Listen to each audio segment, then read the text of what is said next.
তাহসান ভাইয়ার একটা কথা আছে না যে অভিমান ভালো, কিন্তু অভিমান করে চলে যাওয়াটা ভালো না। তুমি দেখো, তুমি অভিমান করে চলে গিয়েছো, আমি তারপরও তোমাকে ভুলে যাইনি। তুমি অভিমান করে নিজেকে ভালো রাখার জন্য আমাকে ছেড়ে গেছো, তারপরও আমি চলে যাইনি। আমি শুধু তোমার পেছনে পড়ে আছি।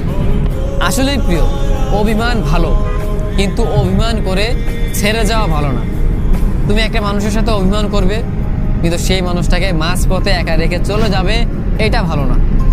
তোমার বিরহে সেই মানুষটা প্রতিনিয়ত পড়বে, সেই মানুষটা প্রতিনিয়ত কষ্ট পাবে, এইটা কখনোই ঠিক হতে পারে না। তুমি একটা মানুষকে মাঝপথে এনে স্বপ্ন দেখিয়ে স্বপ্নটাকে ভেঙে দিয়ে চলে যাবে, এমনটা হতে পারে না। তুমি অভিমান করে নিজেকে ভালো রাখার জন্য ছেড়ে যেতেই পারো, কিন্তু আমার কথা তো একবার ভাবতে পারো, তাই না? আমি তোমাকে সবটা দিয়ে ভালোবাসছি, কিন্তু তুমি আমাকে সবটা দিয়ে ভালোবাসোনি।